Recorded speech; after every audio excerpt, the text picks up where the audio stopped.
10% of 144 million acres. In every county, government land will give 200,000 acres to our youth. We'll have a thing like the YALI project, which we're calling Roots Entrepreneurship Initiative. Tunafanya competition, tunachukua 50,000 youth. Kwa hiyo mradi ya 200,000 acres. Na ujue bangi grows in 4 months. So akishauza hiyo bangi yake, hiyo proceeds, 2.8 million according to hesabu za China, youth atakuwa na capital, seed capital ama capital to boost their business. So you won't take home bangi, Ruth. You'll take home capital for investment. But ni illegal, lakini bado watu wanavuta. I don't know how we will deal with those incentives. So those are the challenges in this country. In fact, we should ask the ones who are in government now, why is it illegal and Kenyans are smoking?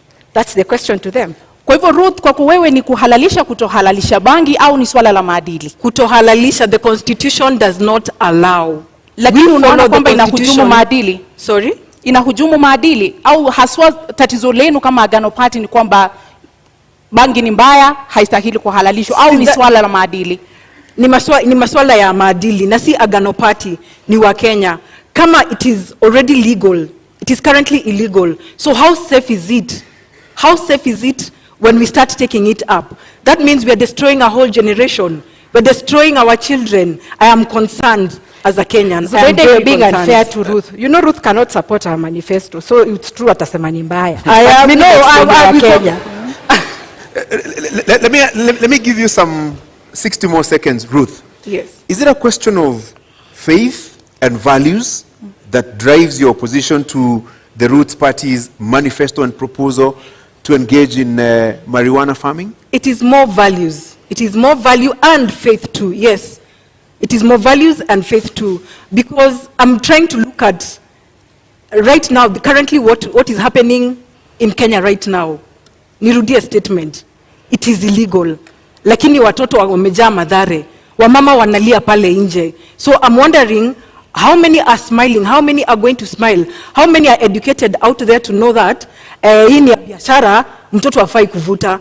Children are idle out there. Watajaribu kuvuta kidogo, and you know the consequence is going to be what we all know. Tunapoteza ufahamu, tunapoteza future. I think I was clear on the control measures on this, Ruth. Nilisema the seed will be CBD, tutatumia KEFIS, tutapatiana licenses, we'll reintroduce agricultural officers to man or inspect what Kenyans are doing, and we are also going to bring back the NYS, those ones who have graduated, to control government marijuana. So I think the control measures, and that is why we are saying legalize and regulate. Unajua hata ile shamba iko thika pale ya mananasi iko na control measures, lakini bado watu wanaiba. Sasa it is Kenyans, we need to change tabia zetu venye Ruth anasema. Yes, you take electrical fence, I don't know. I don't know. Very well. Let me move you now to a different aspect of this debate. Yes. In 2 minutes, Justina, you're not alone in this race to become the next deputy president. You also have Martha Karua, Rigathi Gachagua. What sets you apart from them? And are there issues that you agree with them and their manifestos, and those that you don't agree with? In 2 minutes. Let me first say I respect the ones you've mentioned, because I remember 30 years ago, I was a young girl that had been in politics. So being on the same ballot paper with them is very humbling. And there are strides they have made, fighting for democracy of this country. So I respect that. But what as they have been there, they have been telling us the same. So I respect that. But what as they have been there, they have been telling now, they are not responsive to the youth of this country. Youth whose parents took out loans to educate them. What sets me apart is because I can relate to the youth of this country who know that unasoma na hakuna kazi. That is number one. Number two, I can relate to the businessmen. Maybe them, they're in government, they've been in leadership. That is where they draw their salary. But I relate to a businessman, like from where I work now. We're into excavation and supply of building materials. And Kashori, I can tell you, business is down. Why? Increase of cement, chuma zimepanda bei, Kenyans do not have purchasing power to build a house. And that business is very satisfying, because you know our role is what? We are the first stroke of paint. When you want to build your house, sindo tunatoa cotton. But it saddens me that Kenyans cannot afford. They are not building, and neither are they affording to pay rent. So that is what sets me apart. I know that what we need now is policies and leadership that is responsive to the plight of Kenyans. Madam Ruth, same question to you. This is it's a political competition. You're not in the race alone. Yes. What would you use to convince the Kenyan voters, to elect you as the next deputy president and not your competitors, Rigathi Gachagua, Martha Karua, and in this case, Justina Wamai? Let's first talk about the other two who are not in this debate. Yeah, at least for Justina, we have probably a lot in common because we are new, we are fresh. But our competitors, yes, they have experience, but they have let us down. I have voted for the last 2 decades. I have chosen the same leaders. So I don't see what difference they are coming to bring in, because I feel like some of them are sanitizing the leaders who have been there. We want new blood, we want fresh blood, fresh ideas, so that we gear this country to a different direction. What is this new idea, fresh idea? What does it constitute? Corruption. Our big agenda is corruption. It has eaten us in big ways and in every way. So corruption is our bangi. So that is what we are after. Then the rest will be able to be balanced out. Justina, the same question. What about the larger coalition setup? You know, let's say the Azimio setup, the Kenya Kwanza setup. Do you see any challenge there that would inhibit you from becoming the next deputy president, for example? No, I'm not challenged in any way. Ashori, I told you that Roots Party realizes it is wrong, it is very wrong that 5.5 million of Kenyans are unemployed. 1.2 million of Kenyans are below the poverty line of 220 shillings per day. So these people have been in government. I dare say that they are to blame for our current situation because they never looked into the future when they were there, or the time they've been there.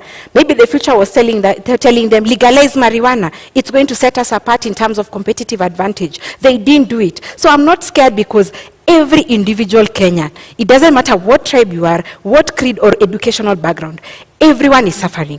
Let me tell you this. Ask a woman who has a salon or a man who has a kinyozi. Do you know boys are saying ati beard gun? It's not a maneno a beard gun. There is no money kukwenda kunyolewa.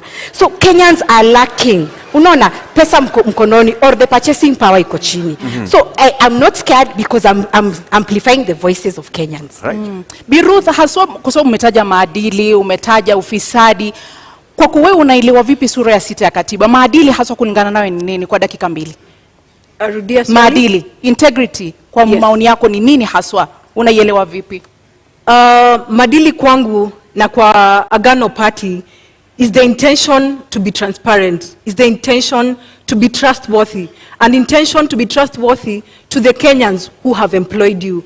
Kwa hivyo pale mimi naona the integrity has been compromised with the current and the past government and our competitors. Kwa hivyo tunaomba wa Kenya waweze kutupatia nafasi, kwa kuwa sisi ndio we are ready to be audited, we are clean. So why not give us the chance? We are not threatened by the other pair of competitors because they have been in it. Kenyans have seen, Kenyans know. This is nothing new to us. Ni kubadilisha tu, tunahitaji kubadilisha. And Agano Party is coming in as the option ya kubadilisha. Na kwa nini mnaamini kama Agano Party kwamba Agano Party ndio inakuza maadili na sio Roots Party? Mbona mnaona wao ndio wanahujumu maadili? Maadili hapo ni personal. If I got your question right. Integrity is very personal. For me and the fifth, Maure Wahiga, he's entitled to audit. I'm entitled to audit. Ndiposa tunaweza kusimama mbele ya Wakenya kuambia, they trust us with this job. We have nothing to hide. We have no worry on what we need to do. Pale corruption tumesema lazima tutamalizana nayo. Pesa ile iko nje. I believe this is the only party and the governance that is going to bring Kenya back its money. Ile pesa imefichwa pale nje. The development money that has been kept out, that is over 10 trillion. Inaweza lipa deni ya Wakenya in one single day. Zubeda, one single day. Justina, let me get your understanding of Chapter 6 of the Constitution on Leadership and Integrity. 12 years later, what do you think is the challenge in implementing Chapter 6 of the Constitution? Let me say this. I think the judiciary, and I'm sorry to say this, but they are used to impede the chapter 6. For example, if I went to IBC and they said my degree is not right, I'll run to court, and then the court will say, fine, can you clear Justina? And then there are other issues, there are other agencies. For example, maybe the university or the Commission of Higher University will say, no, it's out of our, out of our mandate, we can't handle Justina. So I feel that Kenyans have this attitude: when you do wrong, you run to court and your money will be used to sanitize you. And that is why, as Roots Party, we are saying that if you're corrupt, if you're not doing the right thing, because integrity is focusing on your conscience, do the right thing irrespective of circumstances. So even those in the judicial system who are rotten, they are going to be subjected to what Roots Party is saying, hanging, because you're the ones who are impeding how Kenyans, the aspirations of Kenyans, when they're looking out for leaders who relate to their challenges. And not just leaders, but leaders who are within the chapter 6 of the Constitution. So integrity is very key. And yeah, we are propelling it. Professor and I have not stolen any money. We've not been in government. We are genuine. And I always tell Kenyans, tupende bure, we don't have anything. Lakini, integrity is key. If we need to go ahead, we have to instill integrity. And let me give this quote because I have time. There's a quote that Mugabe says, how can you tell young people that education is a key, yet you have poor graduates and rich idiots? So the thing is, we have to make sure that the youth, the younger generation, I'm sure right now they're watching because their parents are watching, the younger generation needs to move away from this idea of deals. And our idea, Gashori, means that you shouldn't be my friend to benefit in government. You have your own marijuana. You don't need a deal. You don't need a tender from government because Justina is your friend. Wekele Industrial Hemp yako will pay you according to the market price. Ruth, you've been in this country in the last 12 years. Yes. And you Since understand. I was born. Yes, and you understand chapter 6 of the Constitution. When you look at it, what do you think has been the major impediment in the implementation of the leadership and integrity chapter of the Constitution? That is lack of will. We have leaders that are not willing to change for this country. So just as much it's going to cost us, just as much I'd wish to tell Kenyans that without very big words, if we don't decide to change the leadership of this country, it will cost us another 5-10 decades. So integrity is paramount to us as a Agano Party. We are the clean. We are the only option for Kenyan citizen. Tafadhali mtupatie kura. Tutakuja kuleta mabadiliko. Give us practical examples of how you will deal with corruption and implementation of chapter 6 of the Constitution, because there's the saying, yes, and there's the doing. Agano Party has a covenant with Kenyans to abide to the constitutional law. And we say, if you do not follow the law will follow you. For us, nobody is above the law. If you have been in corruption, you will face the law. We are not hanging anybody. Na umenielekeza mahali ambapo nilitaka kuelekeza wewe binafsi. Unadhani tutaweza kukabili ufisadi kwa kuwanyonga wale ambao ni watuhumiwa ufisadi? Agano Party governance yetu si ya kunyonga, lakini tunaweza, we were able to deal with it in an amicable way following the law. I don't think even kunyonga is in the Constitution. So that means the one wana breach kuvuta bangi na the next wana breach kunyonga watu. Bi Justina, mmesema kwamba mtasitisha katiba mtakapoingia mamlakani. Hasa mtakuwa mkitumia vigezo gani kuhalalisha hukumu ya kuwanyonga wale watuhumiwa ufisadi, namna ambavyo unasema kwamba mtawanyonga? Na tujasema tutasitisha katiba as a whole. Tutasitisha parts. We will suspend parts of the Constitution that are not working. Chapter 6 is not working. Hiyo tutasitisha. Because we need to instill fear in public assets of the public. Let me tell you this. In China, if you're corrupt, you're shot. In UK, if you're corrupt, you're taken to court or you're jailed. In Japan, if you're corrupt, you're so scared, you commit suicide. So why is it that Kenyans are jittery about, we are crying every day, corruption accounts for this loss of money, but when it comes to executions, Kenyans are jittery. We are going to suspend chapter 6. Go back to the Kenyans and tell them, what do you think about this hanging thing? And let me tell you, they are all very happy. They are saying that corruption is accounting to deaths. Look at the badly done roads like Ngong Road. Ngong Road is badly done, a local contractor, and we are assuming that the money was used as kickbacks and then they had to save some little money, so they didn't give qualities. So when that person dies or someone is in an accident and they die, it's not an issue. When medicine is stolen or medical money is stolen and people die because there is no medicine, it's not an issue. Let me tell you, Kenyans, it's about time we be stern on corruption. Our idea is instilling fear in the minds of Kenyans that public mali ya umma ipewe heshima. Na hukumu ya kunyonga iliharamishwa mapema miaka ya 80. Haswa ni nini, ni kigezo gani ambacho mtatumia kuona kwamba sasa inaweza kufanyika? Kwa sababu ni kitu ambacho kimeharamishwa nchini Kenya. Ni kwamba mnaona kuna mapengo, kuna nafasi katika katiba ambayo mtarudisha hukumu hiyo, au haswa utekelezaji utafanyika vipi? Unajua hii katiba, Zubeida, ilikuwa copy and paste.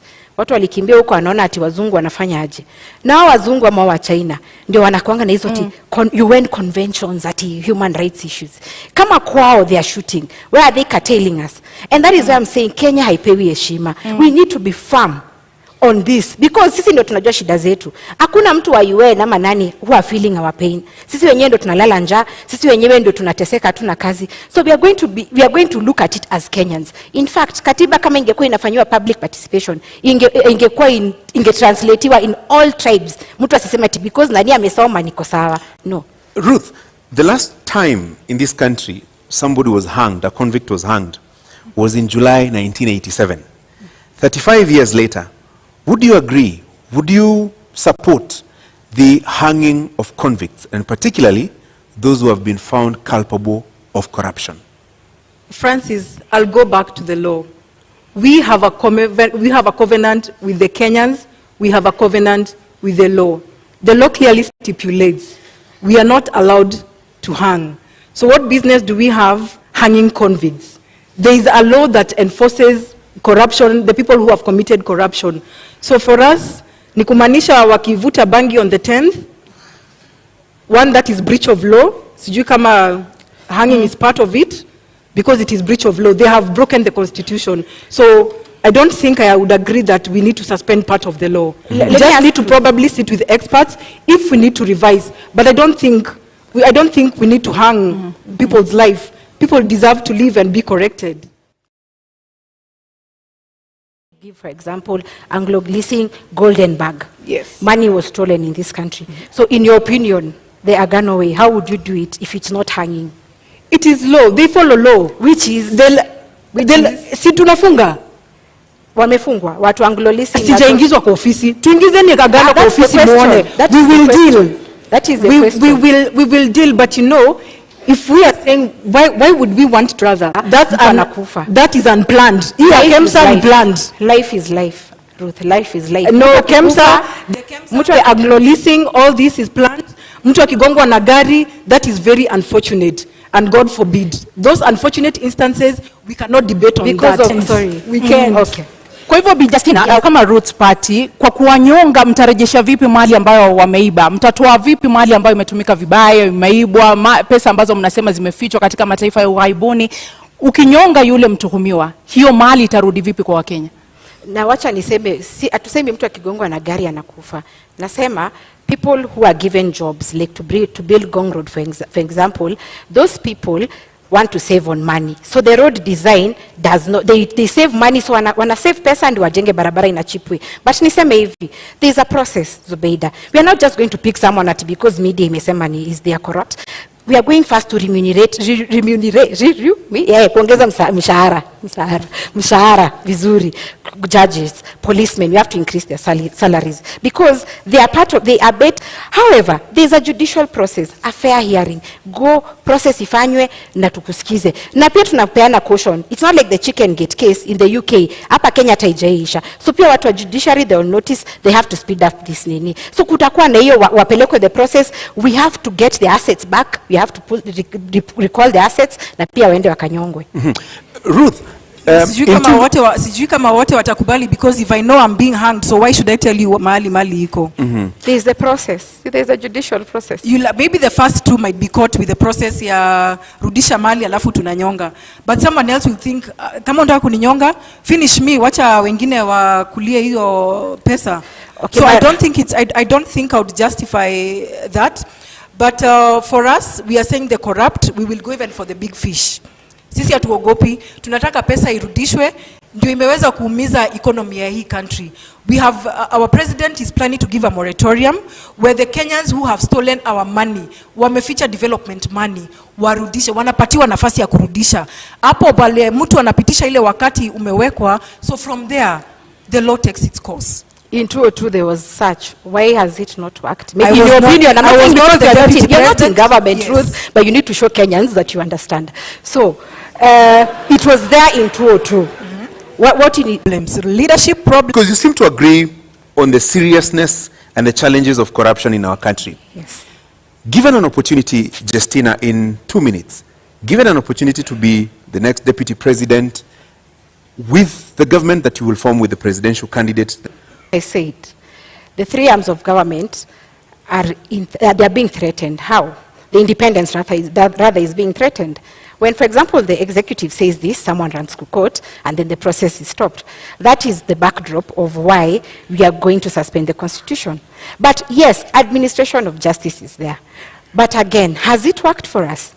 And you know, law was made for man, not the other way around. It is upon us as Kenyans to sit and say, are you happy that 2 billion is lost every day? They say no, because it's accounting to unemployment, inflation, high cost of living. So we are going to we'll be together with the Kenyans. We are going to call for public participation. And the Kenyans, I can tell you, they are very happy about it. Because someone is feeling like, I wake up like in Meru, I wake up at 4 a.m. kuchukua hiyo mira yangu, I pack it. Someone is eating the taxes. Mtu anajifanya ndio mjanja kuliko wengine. So Kenyans are tired. Of course, that aspect is there of administration of justice. Lakini, Gashori, Kenyans are suffering. So sisi tutaka participate now, and many of them are supporting this. We need to instill fear in assets of the public. Heshima kwa public assets. Bi Ruth, haswa endapo mtaingia mamlakani, mnawapea Wakenya muda gani waweze kuona matunda katika vita dhidi ya ufisadi, na wewe binafsi mchango wako utakuwa upi katika kuona hilo linatimia kama makamu wa rais? For us, we will bring in this in phases. Kuna ile pesa iko nje, in the money that is stashed illegally abroad. For that, we can even say we have started even implementing our 100 days. The fifth, Maure Waihiga already wrote a letter to the UN and 15 other countries to start processing our money back. That means tuna uhakika by the time we are getting in, kuna wezekano pesa ikuwe imefika, and if not, tunataka kukata hii mfereji. The report that the incumbent president gave out, 2 billion. We actually think it probably could be 5 billion that we are losing a day, including today and until the 9th of August. So for us, tukiingia pale ndani, tunataka kukata hiyo mfereji ya corruption like instantly, so that we also have working capital to jumpstart the economy. Na umetaja pale shilingi bilioni 5, haswa kwa sababu umerejelea mara kadhaa pesa ziko nje. Yes. Ni pesa ngapi ambazo mnazizungumzia sasa hivi na mtazirejesha vipi haswa? Mmeweza kupiga hesabu mkajua ni ngapi na ziko wapi? Ni zaidi ya trilioni 10, na ndiposa nilisema pale.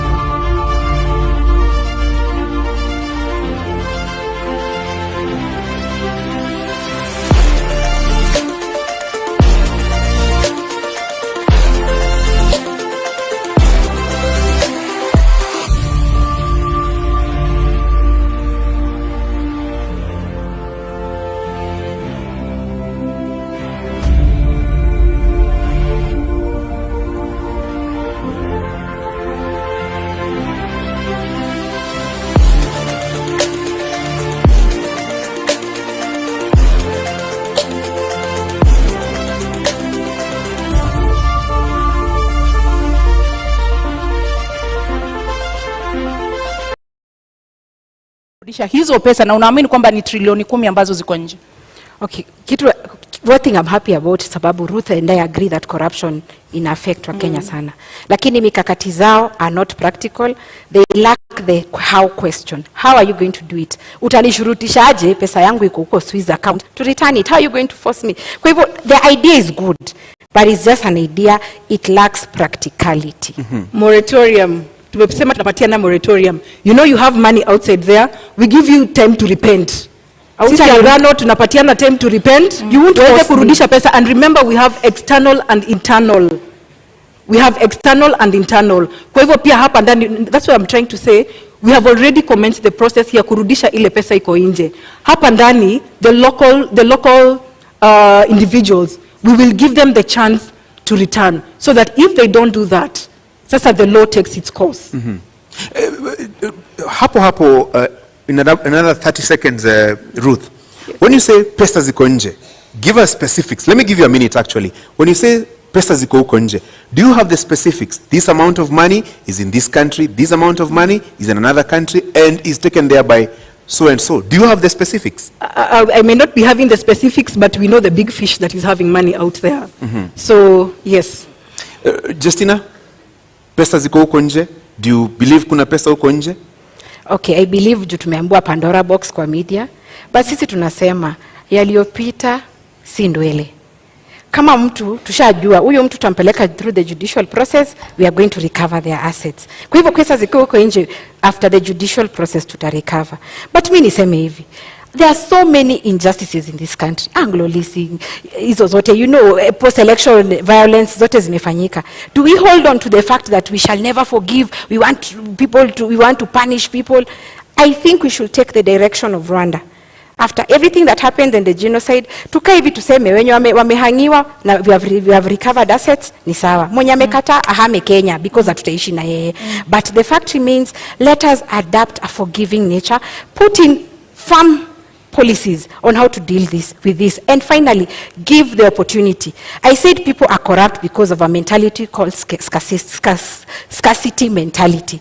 Why are they corrupt? Because in government unasikia MPs earning 1 million, huku nje there is nothing that you can be able to get in that value. So tukipeana opportunity of legalizing bangi, Kenyans will have money.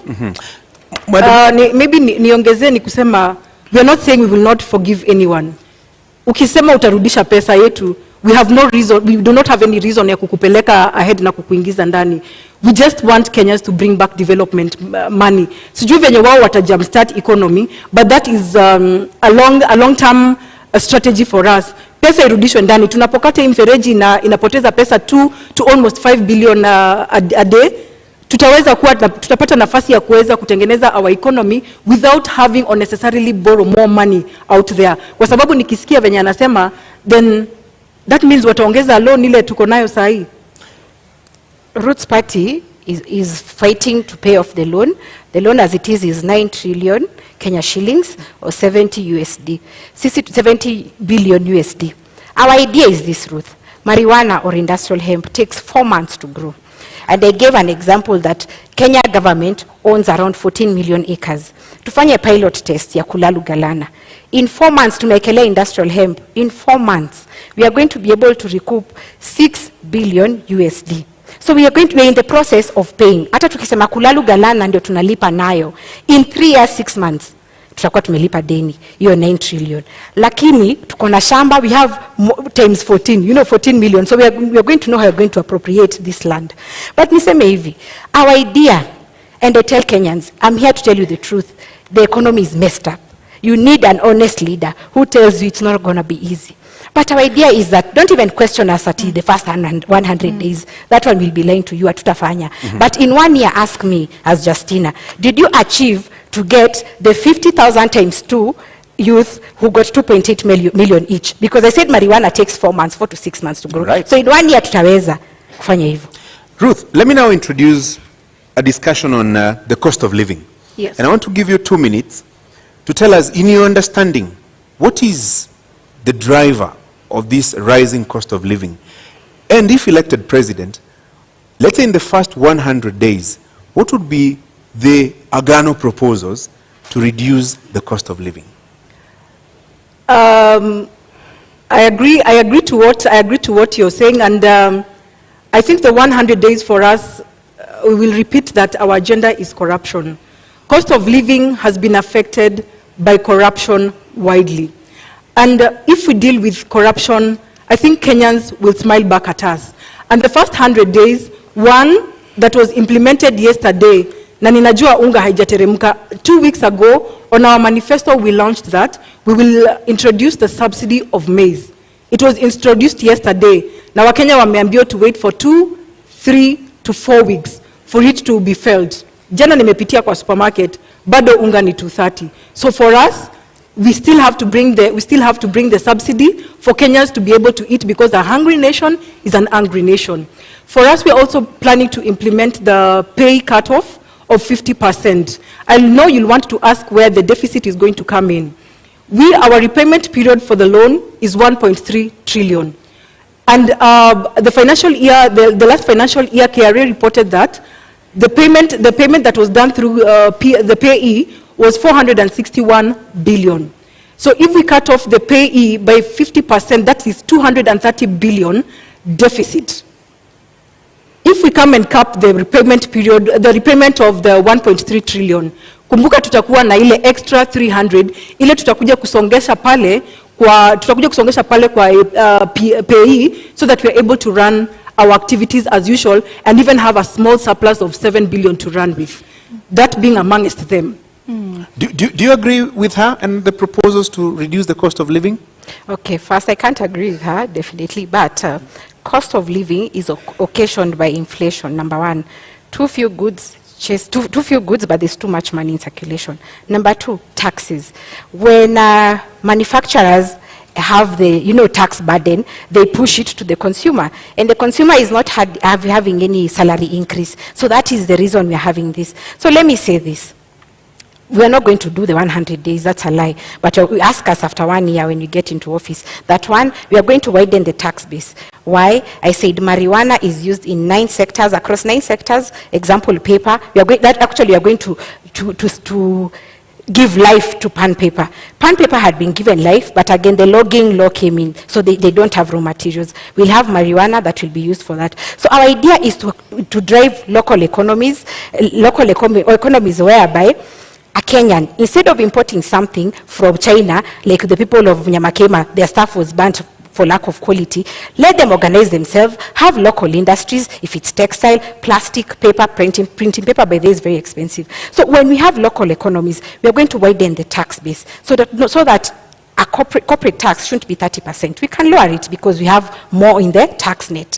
Another thing is to ensure that we give conducive environment for business. As it is, businesses are not comfortable. They are saying that lack of the dollar in the country is impeding their purchasing power in the global supply chain. So when we give a conducive environment, the economies are going to be there, Kenyans are going to be employed, and then we are going to have money. Then the other youth who want to be employed in these industries can go into the other thing of investment that I said. We are going to empower the youth financially. Kidogo hapo, hata kabla usonge sana, kwa sababu umesema kwamba hamtaahidi wa Kenya kwamba katika muda wa siku 100 mtafanya hivi na kadhalika. Awali ulituambia bangi inachukua muda wa miezi 4 kukua, na umetuambia kwamba hamtaahidi kwamba mtatimiza baada ya miezi ama mwaka siku 100.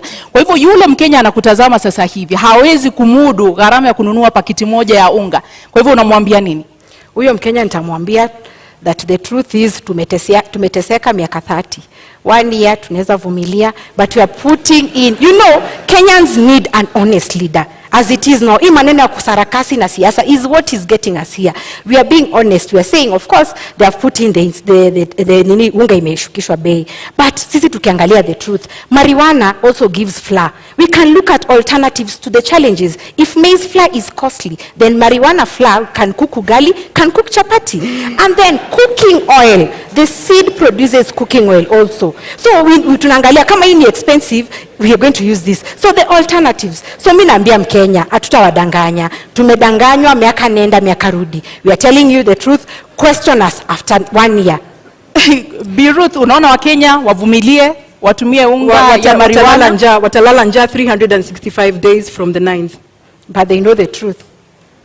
But they will die. No, let's be frank. Of course, we do not need a list of 10 items. I would almost agree, but we do not need a list of 10 items kufurahisha wa Kenya that we can accomplish all this in 100 days. Tuweke vitu realistic. Mkenya aweza kupata chakula. Yule mama anaangalia watoto peke yake aweze kupata pesa ya kulipa rent, kulipa school fees. But telling Kenyans to wait for 1 year, I think it's a long time. The truth is, it's such a long time. Truth. And someone who's been in government, I know they're laughing at us, but the truth is, government policy is about trade-off. What is working for our country? What is working for our people? So if we come here and say tutaangusha bei ya mahindi, farmers walitoka Ushago, they came to Nairobi. There is rural to urban migration. They are border riders because farming doesn't have money. It is about us giving the conducive environment for agriculture to thrive. Watu warudi Ushago, they grow the maize, they grow the marijuana, they do the miraa. And actually, we are giving Kenyans an alternative. If you're a miraa farmer, continue doing, no problem. But we need Kenyans to know it's not about the government doing things. We won't lie to you. And that is why leaders or politicians lie to us. It's about telling Kenyans the truth. Here is a trade-off between a very bad situation and a worse situation. I think maybe I think agriculture has money. Sijui kama hapo tutakubaliana, lakini farmers agriculture has money. I will give an example. My grandmother amekuwa ametegemea majani chai. They have brought up she brought up 8 children. Lakini sai mkulima wa sai analia. So if we restore back our economy, that means hata ule mtu hajasoma ataweza kuongeza pesa kwa mfuko, na tuweze pia kukata hii importation tunaleta ya michele, na kuna project kuna schemes kama za Moya tunaweza patia wakulima nafasi to boost themselves back, na Wakenya waweze kupata chakula ya kukula. Just like even the maize, people are having maize in the granary. Kwa nini tunaleta mahindi kutoka nje? Tupatie nafasi wa Kenya wajijenge. I believe farming has money. Yes. Pia ule akona ng'ombe ananunuliwa maziwa 30 shillings lakini inauzwa 60. Wacha tujaribu kubalance out. Sikusema agriculture doesn't have money. You said but it. when you wait, as it is, the global prices, declining global prices. Sahi watu wa Kisii wanasema 1 kg of coffee or tea wananunuliwa 30 shillings farm gate prices. Sugar cane inatoka 4,112 per ton. Sahi mahindi 3,000. Na sahi ekelea fertilizer. So the input cost of agriculture as it is so costly that you as a farmer you're not getting money. Na niongea about maziwa at a dairy farmer. By the way, hemp produces animal feed. So our tukitengeneza animal feed, which is very costly as it is, they impede maziwa production. Kutakuwa na so much milk that Roots Party is telling Kenyans, and we are promising Kenyans, kutakuwa na maziwa ya Roots na mayai ya Roots, because animal feed will be affordable. Kenyans can take milk as they wish. So our purpose is to reduce import costs in agriculture, but agriculture has money. No, that one I quoted you, Justina, and I think the pricing right now of the food products is because of a leadership issue. It's nothing that the Kenyans cannot produce. Tuko na mchanga, tuko na maadili. We only need to give Kenyans ile nafasi waweze kulisha Wakenya wenzao. Just that. Let's stop saying ati mahindi it's intoxins, whereas the strategy is kuleta mahindi binafsi, unaleta hapa kwa nchi, unajitengeneza wewe mwenyewe, lakini unafinya yule mkulima ako pale Murang'a, ako pale Kisumu, hawezi pata return on investment. Kwa hivyo let us try to promote what we have locally, because this is a blessed nation. Justina, in 60 seconds, listening to you, then it sounds like it begins and ends with marijuana farming. That is part of our manifesto, and agriculture is the core principle in our manifesto. Let me say this snake farming. As it is, 3 Kenyans die out of snake bites as it is. And we have a law called Wildlife Conservation Act 2013. And this gives us the option of having this snake farming as an income generating activity. So even if you go to KWS right now, the law is there. Ours was just to amplify that voice and give options.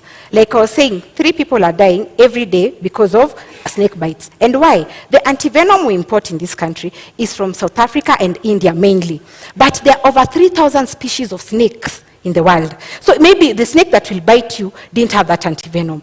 And if it's antivenom, 1 vial goes for 13,500. And you need between 5 to 10 vials ndio upone hiyo kumwa na nyoka. So ideally utakuwa na 135,000 ya kupona hiyo snake bite. What is our agenda? Our agenda is to look at what we have. We have snakes around.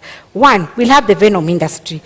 This is where unasikianga mtu kushagua amesoma biochemistry, but you don't know where they're going to work. We are going to bring them into this pharmaceutical industry where they are getting the antivenom so that we can compete in the international market. Right. And then protect the 3 Kenyan lives who die because of snake bites. Ruth, in 1 minute, story ya nyoka. Story ya nyoka ninasema for our government Agano party we cannot deal with snakes surely. Tutafunga kwa compound ama ni kuku tutaweka surely. Ndio tupate mayai. Then again, how much do we have to wait for this venom itoshe ndio Wakenya waweze kupata medication, whereas we are going to start probably, if at all they get the chance to lead from 10th, tutaanza kurea from 10th ama tuko na za kutosha Kenya. What business do we have putting in snakes here? We have amplified what is there. There is a law, Wildlife Conservation Act 2013. Today is 2022, so it's been there for a while. And it gives this leeway for wildlife snake farming as an income generating activity. Let me tell you, our idea is making Kenya an export hub, putting money in the pockets of Kenyans. Ndio tunapata ile foreign exchange tulikuwa tunaambiwa tukiwa shule, ati Kenya is earning foreign exchange from wherever. So yetu ni ya kwamba, let's get other alternatives, income generating activities for Kenyans and to sustain our export manifesto. So how much venom do we need probably? Like I say, do the math. One vial goes for 13,000. You can check, you can Google. One vial goes for 13,500. If we do it locally, we are going to lower the cost. And remember, even your government, if you win, is going to incur the cost of importing antivenom. So why not have our own here so that we can lower the cost and save the lives of Kenyans as we create an industry. An industry for this venom thing. There's someone at home amesoma biochem. Me unaonanga ama pharmacist sijui nani. They only sell in chemists. There is no employment. Our target ni kuemploy everyone. Mwenye amesoma asiregret. Mwenye hajasoma kuko na hizi zingine economies anaweza invest in. So yetu ni kuweka pesa mkononi. Na Bi Justina, ni baki kwako kabla kurudi kwake, na una muda wa dakika 2 kuweza kujibu hili. Kwa yule mtazamaji au mkulima ambaye anakutazama sasa hivi, imekuwa vigumu kwake kulima mahindi yake au kahawa yake, majani chai na kusafirisha nje. Itakuwa vipi kwake ukianza kumwambia sasa tufuge nyoka tusafirishe sumu? Kama hawezi kusafirisha mahindi, ataweza vipi kuuza katika soko la kimataifa sumu ya nyoka, fisi? Haya, niseme hivi. Bangi, nyoka already kuna frameworks na ziliwekwa 2013, tutafuata hizo. But bangi, ile challenge mkulima sasa yako nayo, tukaangalia kama ni farmer, kuna watu wanaitwa KTDA au coffee board au wote. They come here, they take your produce, they go sell it and then come back to pay you. Many times wanakuja wanakuambia, you even you owe us. Unaona? And that is why farmers wanakasirika, wanasema hii ni ya nini? Our idea of marijuana, because this is fresh, snakes is in the law.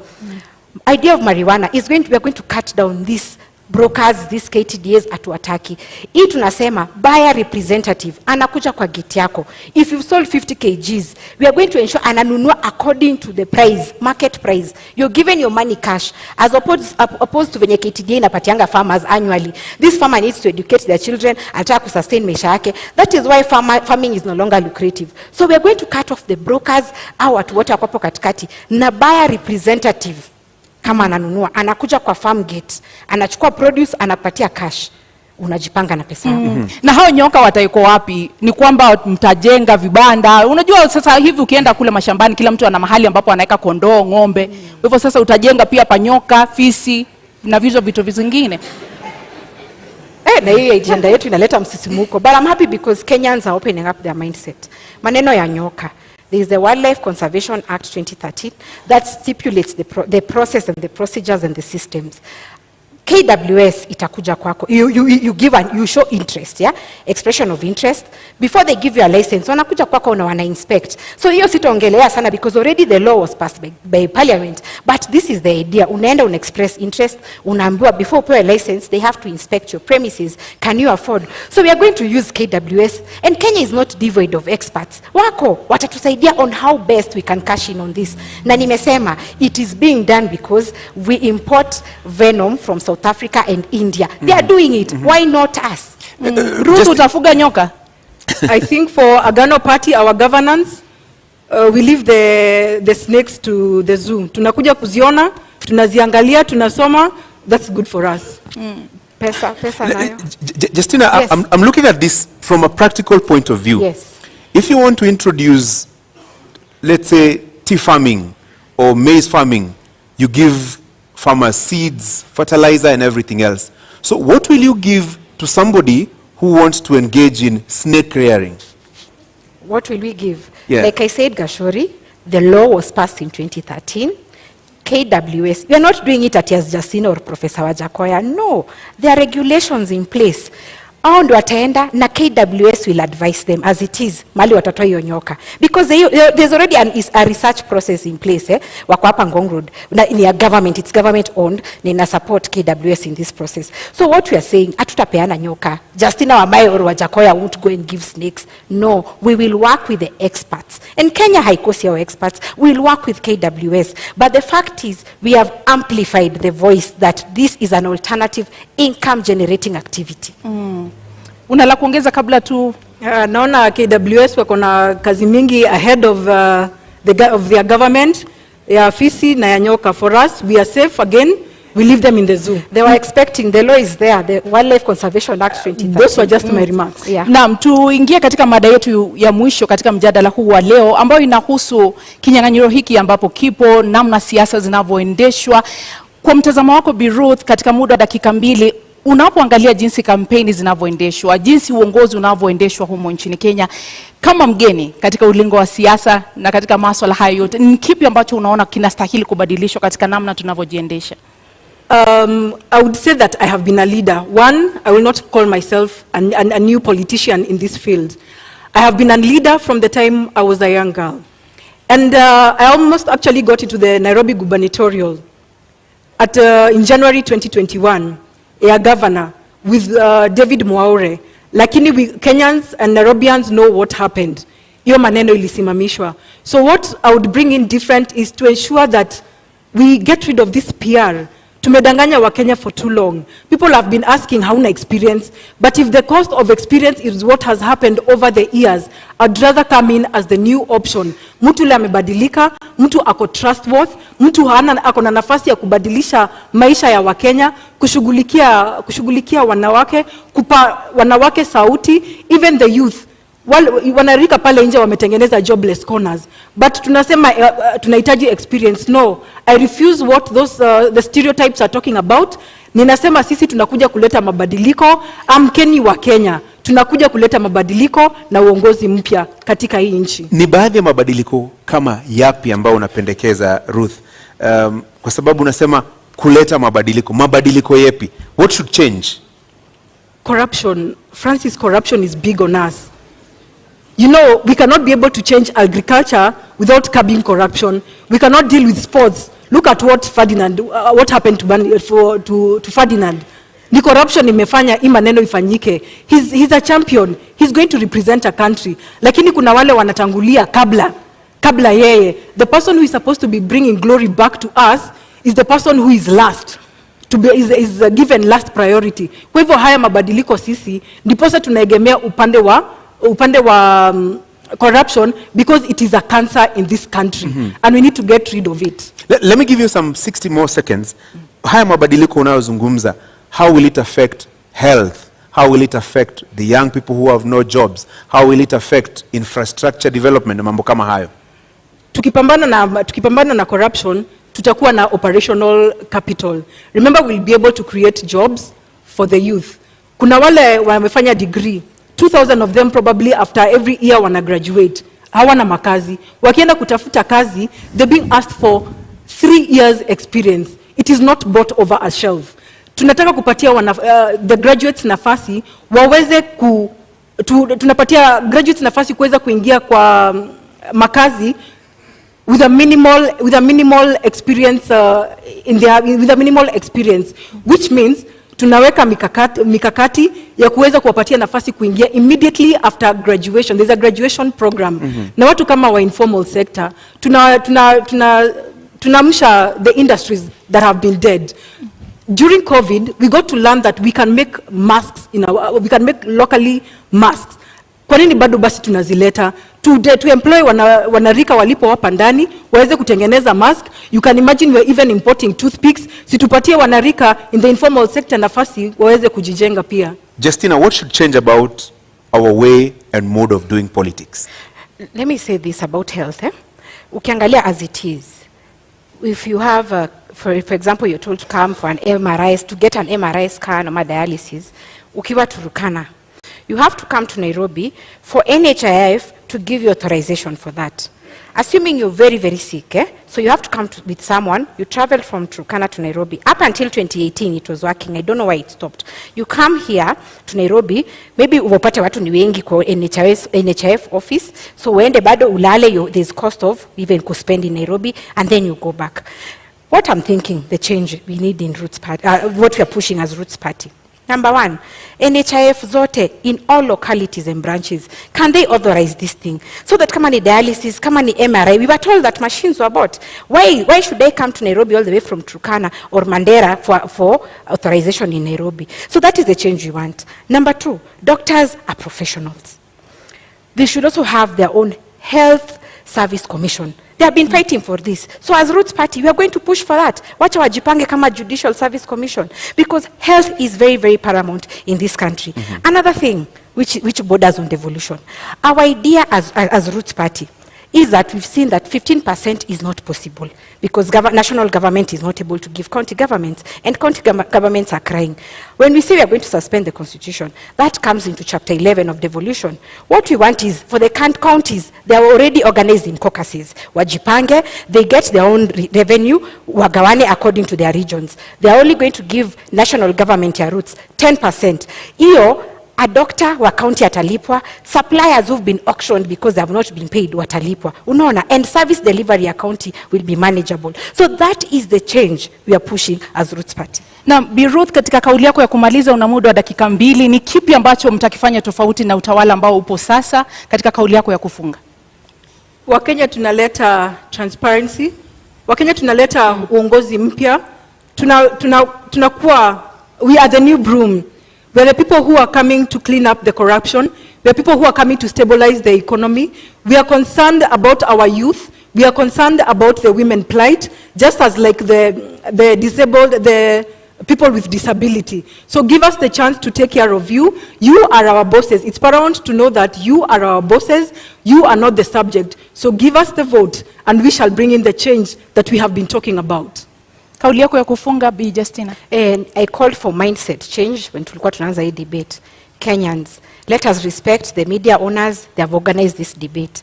And the purpose of this debate is to give you an opportunity to ask your leaders questions. And here we are. So don't see it like it's something that you're time wasting, ama mulisha amua. No. If you need a different Kenya, a transformed Kenya, this is the opportunity. Let me say this as Roots Party. We might come off as jokers, as not serious people, but one thing we are doing is to push your mind and to ask yourself, by the way, my tribe doesn't help me, but the challenges I'm facing as an individual is what I want my government to help me with. So we are coming in with fresh ideas. We are coming in with the idea that Kenya can do better. Kenya is beautiful. We have athletes who we are always trending that they are doing well. We have musicians who are doing well. But when it comes to leadership, why do we have low self-esteem? Why do we choose people? Why are we scared to go a different direction? So my call to Kenyans is that Roots is different. We are giving you a solution. We are explaining to you where we are going to get the money to run government projects. And we are ready to serve you. So be different.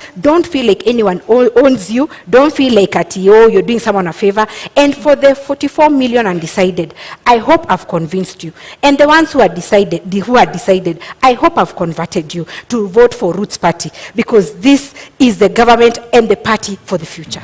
Thank you very much. Asanteni sana. Mnaweza kupokezana mkono. Thank you. Na wanaposema wahenga, kilicho na mwanzo lazima kiwe na mwisho. Hii sasa ndiyo tamati ya mjadala wetu kati ya wagombea wenza wa kiti cha urais. Indeed, our appreciation to candidates Justina Wamae and Ruth Musheru, and to you, the audience here and out there watching on television here in Kenya and around the world. Thank you all. I'm Francis Gashuri of Citizen TV and Inoro TV. Nami naitwa Zubeida Kananu Kome kutoka KTN News. Usiku mwema.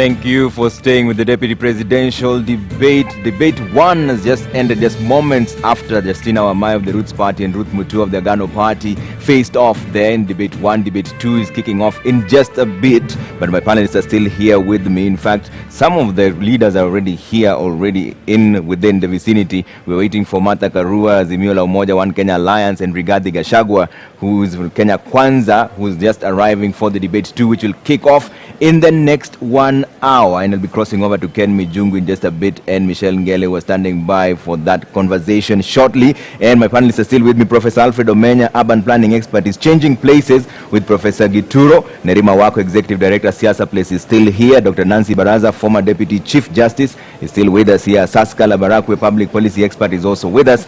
And Wanjiru Gikonyo, executive director, TISA, which is the Institute of Social Accountability. Just moments before this debate kicks in, the second debate, Wanjiru, who impressed you in the first debate and why? Well, I have to give my kudos to Justina. First of all, I think both were impressive, and it's a landmark that we have two women being able to hold this debate. Yeah. So that means out of all the candidates, we've got a total of 3 women as deputy. That is the trend we need when we are talking about gender inclusion. In terms of the debate, I'd have to give it to Justina. Yeah. I felt she argued her points very convincingly. I think she gave a lot of good background information. I've learned a lot. Yeah. But they both did well. Both did well. Asaska, who impressed you? To be honest with you, I give it to the Roots Party for making cannabis a national conversation in this debate this evening. Kudos. And I also picked up that she covered their manifesto very well, cutting across all the 10 points. And the other thing I noted is that the Roots Party manifesto is an outward-looking manifesto. Yeah. Because you'll find that she really focused on exporting hyena parts and dog and snake meat and anti-venom and all this. And they're looking at China particularly. That I find it quite interesting because China is one of the highest consumers of these exports. And because of this, she's really hammered it down on legalization of marijuana. Yeah. And she made it clear to Kenyans that, hey, we're not just going to work in an empty space, We'll have laws and regulations guiding the farming of marijuana. Yeah. So I found it very interesting and captivating. Dr. Baraza, were your expectations met? Are you convinced now? You're waiting to be convinced whether this is an alternative option? I think before I answer that, Trevor, I want to commend the two candidates. Yeah. I think, as Wanjiru has said, I think our democracy has grown. It's growing, that we are having women stand before us and debate and offer themselves. I think our democracy is a demonstration that our democracy is maturing. Yeah. But to come to the issues, I think Justina did very well. She was on top of her manifesto. They are thinking outside the box. She gave us what is it? The issues around their manifestos and why it is the important. issues and how they intend to realize those issues, the law, the regulations. I think she did very well. Yeah. Except we got focused too much on marijuana. Yeah. Probably other issues were not as well articulated. As for Agano, Ruth performed well too, but she ended up reacting to Justina and forgot that they have their own manifesto. She didn't articulate their own manifesto very well. All right. Otherwise, I think it's a clap for our democracy. All right, Dr. Baraza. And you can see right now this debate 2 is just about to kick off. It's starting off in the next 45 minutes or so. And one of the candidates there, Honorable Rigathi Gachagua from the Kenya Kwanza and UDA Brigade, is already here. ready to face off with Honorable Martha Karua. He's just come in first, and of course they're going to hold him for a bit for the second part of that debate, which is kicking off at exactly 8 p.m. all the way to 9:30. That will be moderated by James Smart and Sophia Wanuna. James Smart, who has been told there's no such thing as beard gang. Ni pesa kuna. We'll go over to James Smart and find out what's really going on. But right now, one of the candidates who's arriving for the second debate, that is Honorable Rigathi Gachagua, is heading to speak to Ken Mijungu and Michelle Ngere to find out how he's feeling this evening. Ken? Trevor, thank you so much. And of course, the Kenya Kwanza Alliance candidate, running mate Rigathi Gachagua, is here, all decked up, looking really nice. Thank you so much for you quite early. You keep time. It's about 5 minutes past 7. How have you prepared for this debate? Well, to start with, I'm a guy who keeps time. You know, I was a guy in uniform. I believe in military precision. You told me here to be 7, here at 7, I'm here at 7. Okay. I'm ready for the debate. I'm looking forward. I hope this debate is about the people of Kenya. I hope we are not degenerate into triviality and innuendos and rumors and unnecessary issues. I trust that the moderators will give us a chance to present to the people of Kenya our plan to turn around the economy, to change their lives, to put food on the table, to make sure that every Kenyan can pay their bills, they can take their children to school, to make sure that every Kenyan who goes to hospital cannot be detained there because of lack of money, and to restore the dignity of the Kenyan people. Okay. You know, Kenyans are in a state of helplessness. Kenyans feel very dejected. They lack hope. We need to give them a plan. Okay. And we have that plan. And given an opportunity tonight, we'll talk to the people of Kenya and tell them the plan that we have.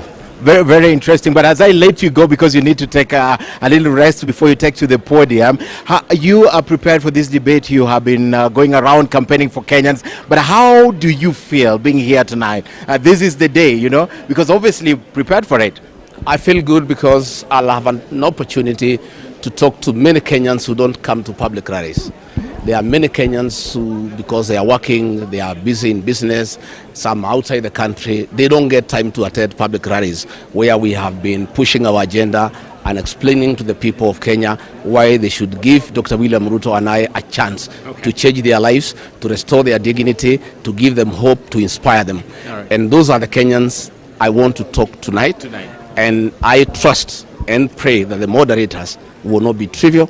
They'll give me an opportunity to talk to the people of Kenya about our plan and convince them that we have the best plan for them, and that is why they should come out on the 9th of August and vote for Dr. Ruto and I.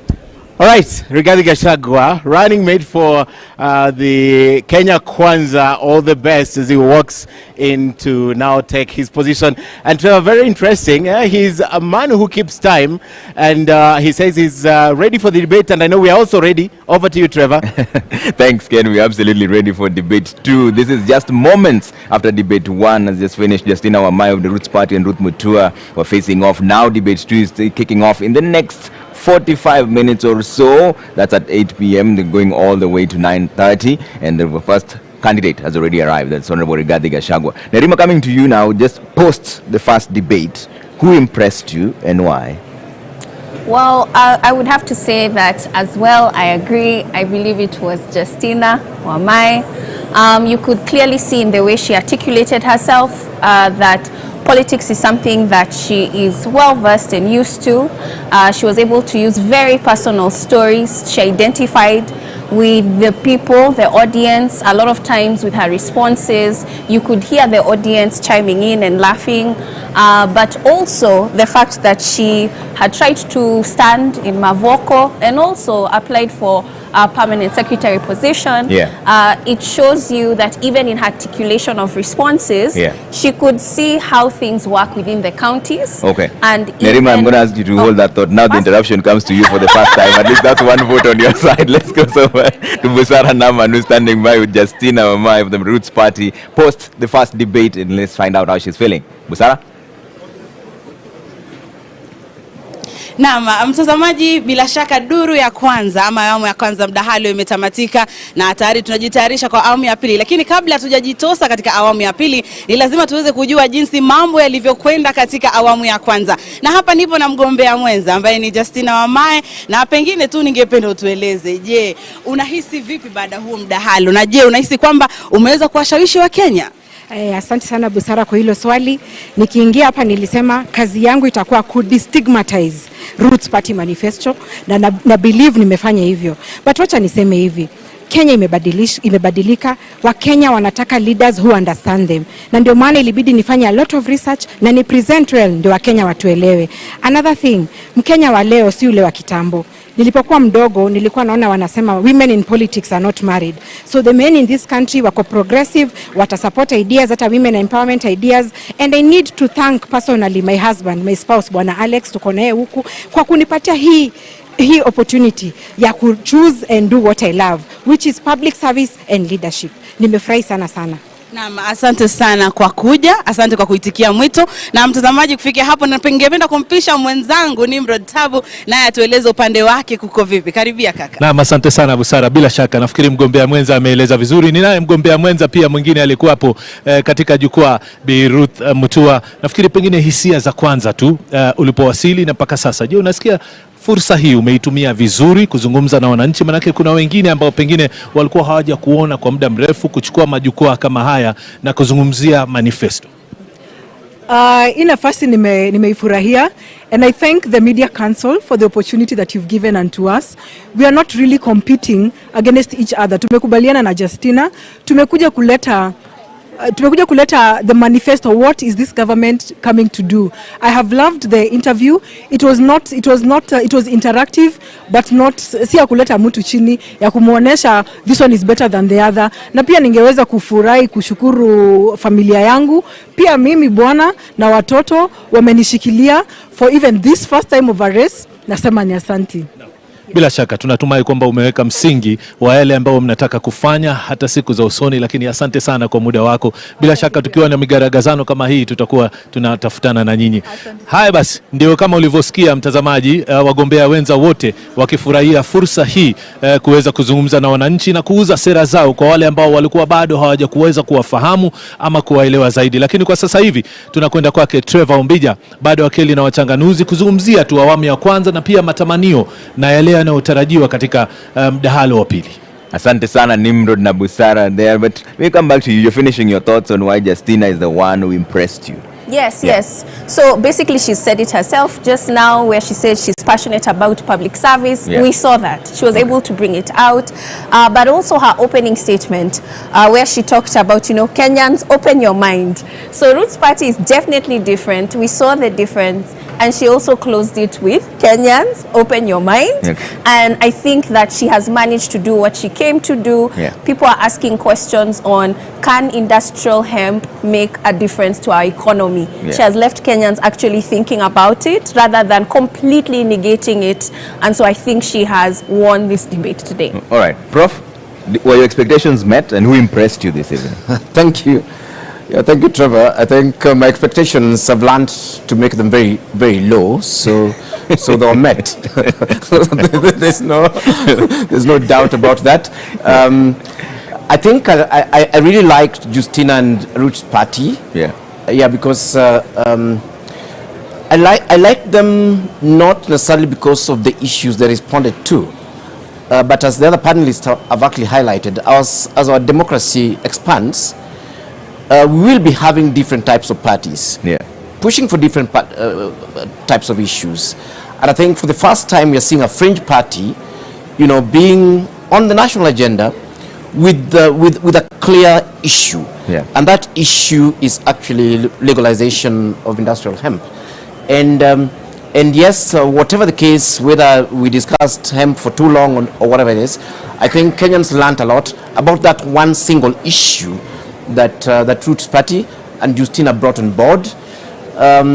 When it came to Ruth, I thought that their party must also be having an issue that they wanted Kenyan to listen to, but it seemed like her issue was to oppose industrial hemp, and to oppose snake rearing and to oppose export of hyenas to China.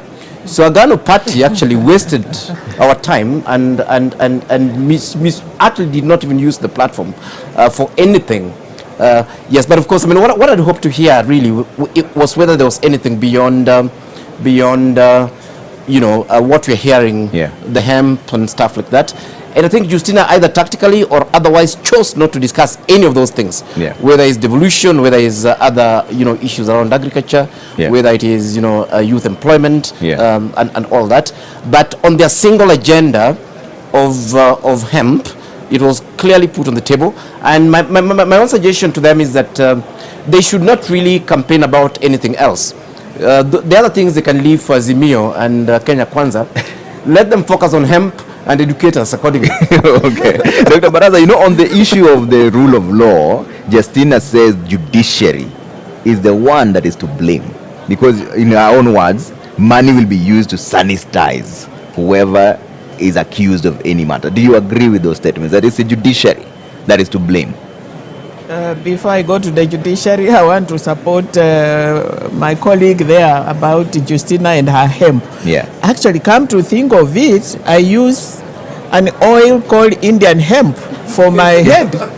So if that hemp is the marijuana, then maybe she should focus. I use Indian hemp on my head. The judiciary and Justina, I think, to a large extent, I think we need to pull up our socks in the judiciary. People, whether rightly or wrongly, they think the judiciary is the weakest link in our fight against corruption. The delays in cases, the drama that goes on around cases, especially cases on corruption. I think we need to. The institution needs to pull up its socks so that we can very, very ably deal with the issue of corruption. Can the solution be the death penalty and death by hanging? Because the last time this happened, and Gashuri brought it out very well, was in 1987. She says that will instill fear if it is brought back. We have the death penalty. It is there. It's not like it has been outlawed. It is there. And it is for capital offenses. I don't think corruption is a capital offense. So unless now we revisit it, but it is there. And I don't think it instills fear even in the murderers and the people who commit capital offenses. So I don't know. I think probably she needs to have given us more alternatives on how we can deal with corruption. But we've not seen the death penalty being used since 1987. It is not used. I think we develop cold feet when it comes to real hanging of people. So we have just put them there in committee. They are there, and nobody hangs them. Okay. So and it's true. We hung the last, I think, in 1987. 87. Yeah. All right. Let me bring in Wanjiru on this. Wanjiru, on the issue of judiciary, Justina says it's the judiciary that has failed Chapter 6 of the Constitution. Do you agree? Well, what I do agree is that we have a problem of corruption.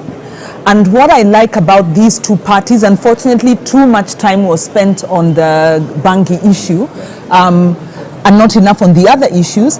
But if you look at the manifestos, there is the hanging provision in the Roots Party, and then the Agano Party really, actually their centerpiece is fighting corruption. And all their recommendations are kind of built around that. And what I like about that is they are forcing, they may be fringe parties, but they are putting an issue that Kenyans, that bedevils our society, but Kenyans also feel about at the center stage. Because if you look at the larger parties, the Azimio Party, of course, has, a human rights crusader and a governance crusader for the deputy. But if you look at the manifesto proper, the proposals they have on fighting corruption have not been brought out. They are not quantified. They look like the platitudes that litter all our other proposals, copy paste, let us do this. So we are not getting action. If you look at the UDA manifesto, actually they're almost telling us, let's rethink this corruption thing, it's not that big a deal. They also have some good proposals to strengthen the redress institutions, but they're leaving out the leadership and integrity. So we need the fringe parties, and I hope they'll stay the course to keep this center stage. Is it the judiciary? Well, the judiciary is definitely a weak link. In fact, Transparency International did a study on the judiciary and found of all the institutions, it's possibly one where corruption is most rampant. But by the same token, part of the paradoxes of our governance, the judiciary has been the bulwark or the protector of the Constitution under this dispensation against an administration that was really violating the Constitution. So I wouldn't put it all on the judiciary, because we've got, how do cases start? Cases start in the administrative process, and there are administrative sanctions. We have a Commission on Administration of Justice. So a lot of the offenses that we have can be dealt with administratively, but the public service doesn't work. From the people they hire, from the people who sit on the public service, from the people who get into public offices. So the moment you have the wrong people sitting in these offices, you begin to dilute the process. When these violations happen, they'll get investigated by the Auditor General, and the Controller of Budget can stop finances in some cases. Once these reports come to Parliament, what happens? And we've seen what happens with corruption cases, including the COVID, including the NYS reports. We've seen Parliament expunging the names of some of the politically connected individuals, so that you get a report with a bunch of facts, leaving out the perpetrators and those most responsible. We've seen the President promise to release beneficial ownership information. This is who are the companies that are taking part in government procurement, so that we can hold those people to account. And this hasn't happened. So we can't put it all on the judiciary. We have a very robust legal and administrative institutional framework, but the culture, what we want to hear is, what's the culture that we, how do we change the culture? How do we enforce the laws that are there? And Asaska, what are your thoughts on this when the candidate is blaming the judiciary and saying that the death penalty will instill some sort of fear?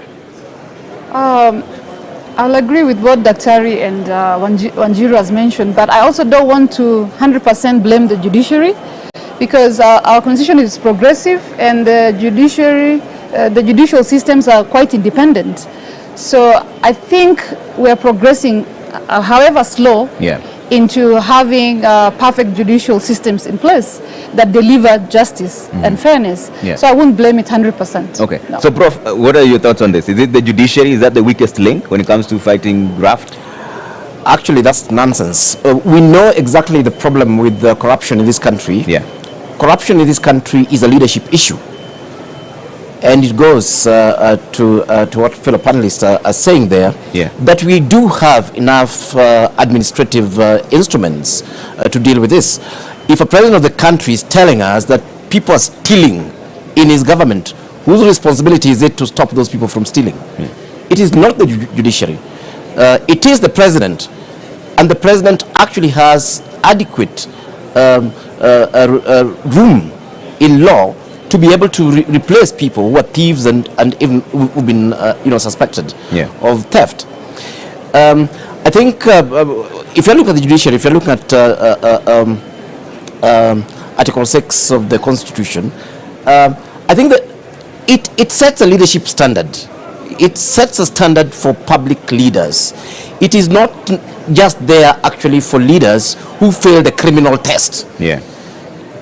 If I'm a famous thief, you don't need to prove that Romania is a thief so as not to put me in, to block me from getting into public office. Corruption in this country will only end if we have leaders who are not corrupt. We can create new laws. We can create new institutions to fight corruption.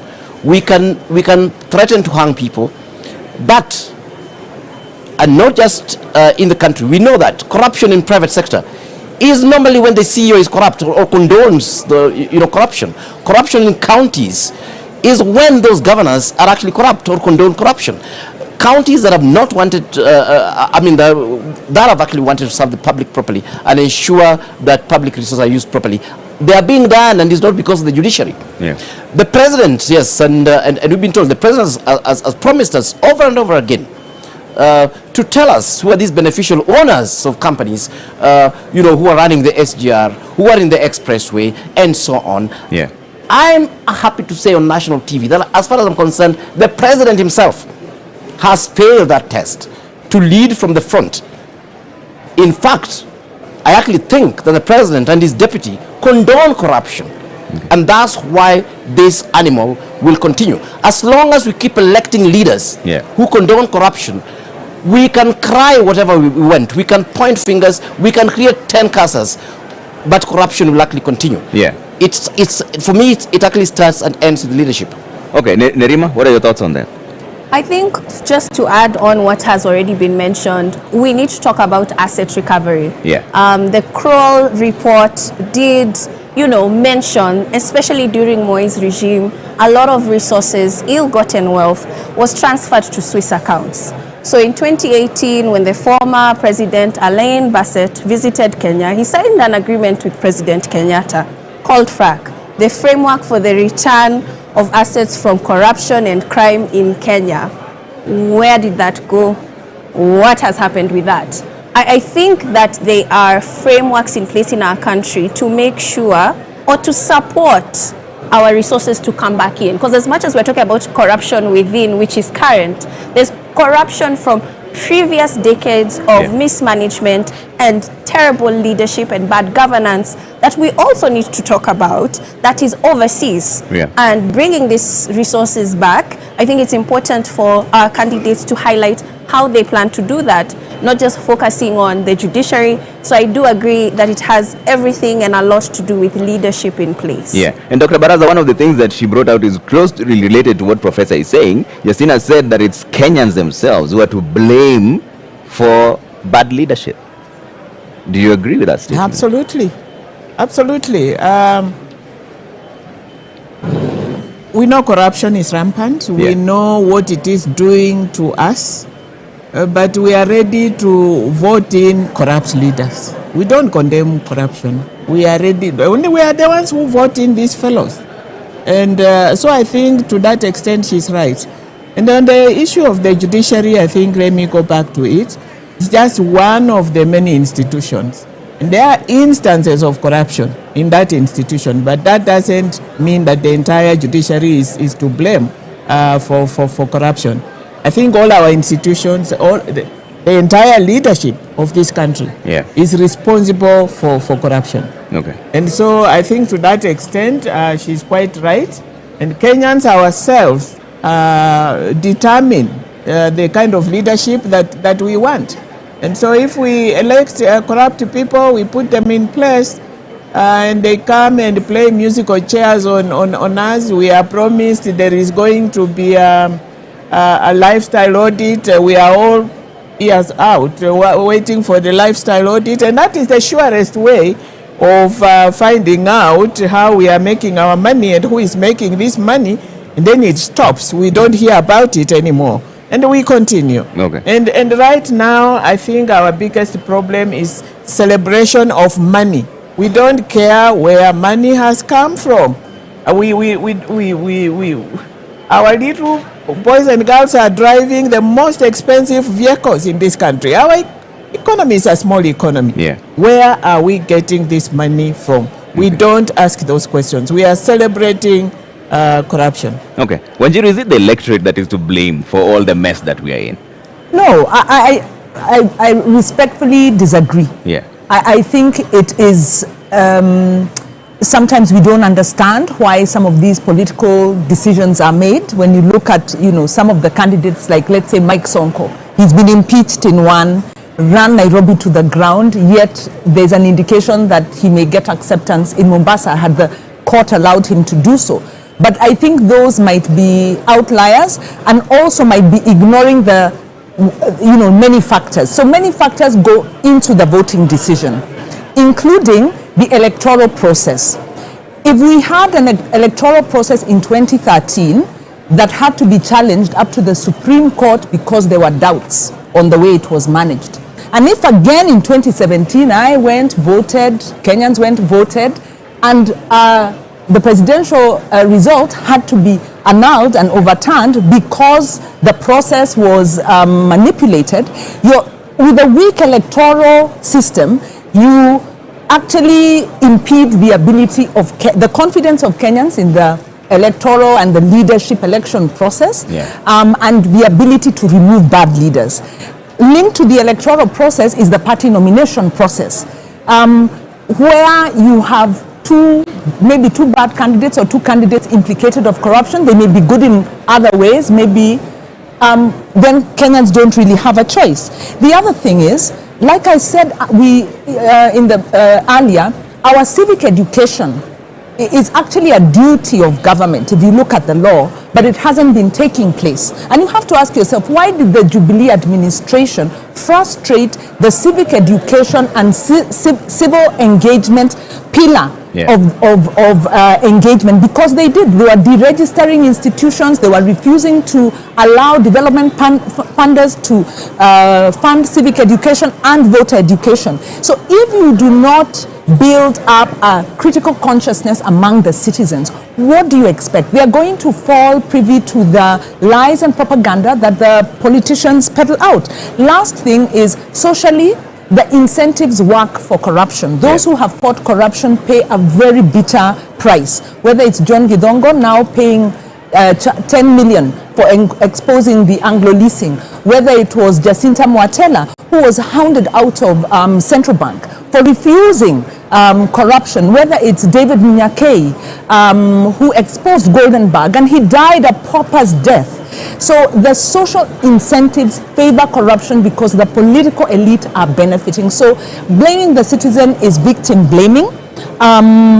Maybe last I can say is professionals. Look at what happened in Kenyatta University when a professional stood up and said no. So we also need professionals of courage and integrity to stop being bullied when they're given the wrong instructions. Asaska, is it the people who are to blame for this? Trevor, first of all, before I answer your question, I think we would like to appreciate the fact that Kenya's democratic space has really grown over time. And one, it's because look at the fringe parties, the Roots Party and the Agano Party.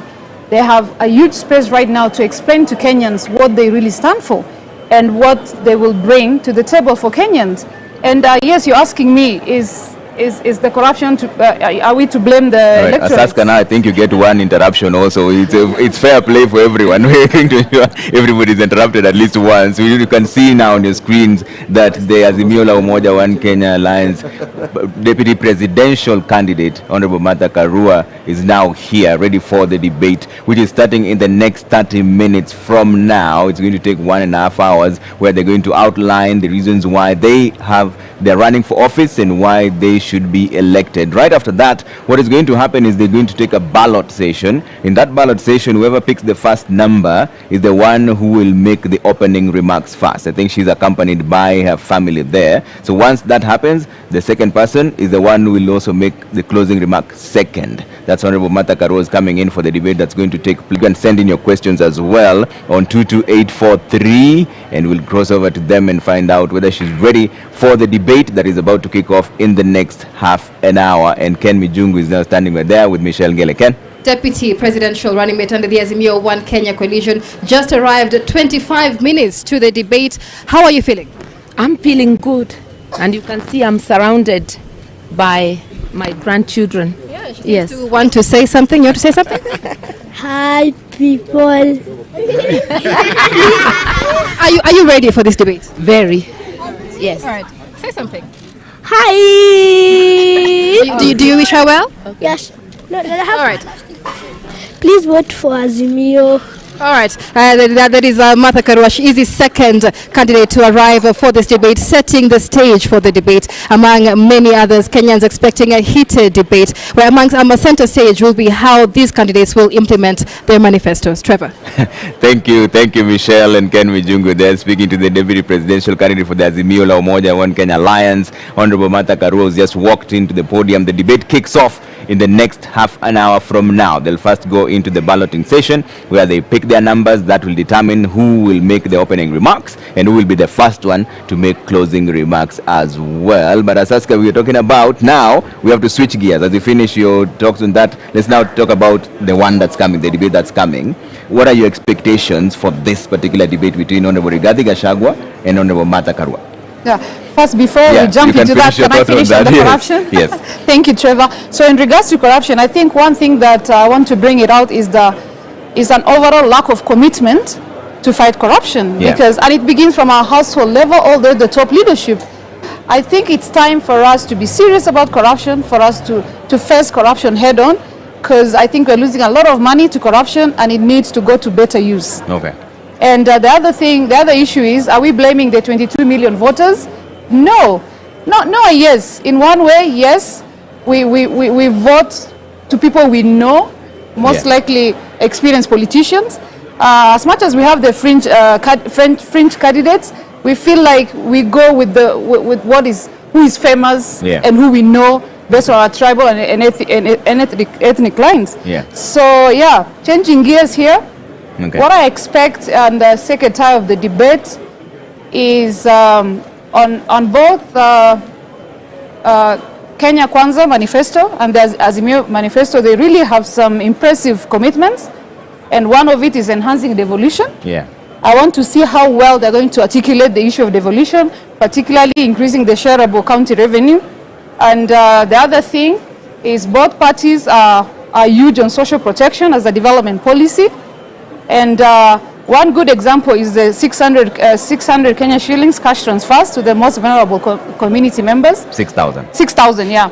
And my question is, as much as this makes an economic sense, is it affordable? Yeah. Where is the physical sustainability of this initiative? We all know that social protection plays a big role, and it will definitely bring about equity and inclusive economic value to the beneficiaries. Yeah. But as much as there's no clear cut on the criteria and how many people. I know we have roadside declarations. There's about 2 million people, but I'd like to hear from Ms. Karua on how well they're going to execute this. Okay. Professor Menya, what clarifications are you seeking from debate 2, which is about to begin between Rigathi Gachagua and Honorable Martha Karua?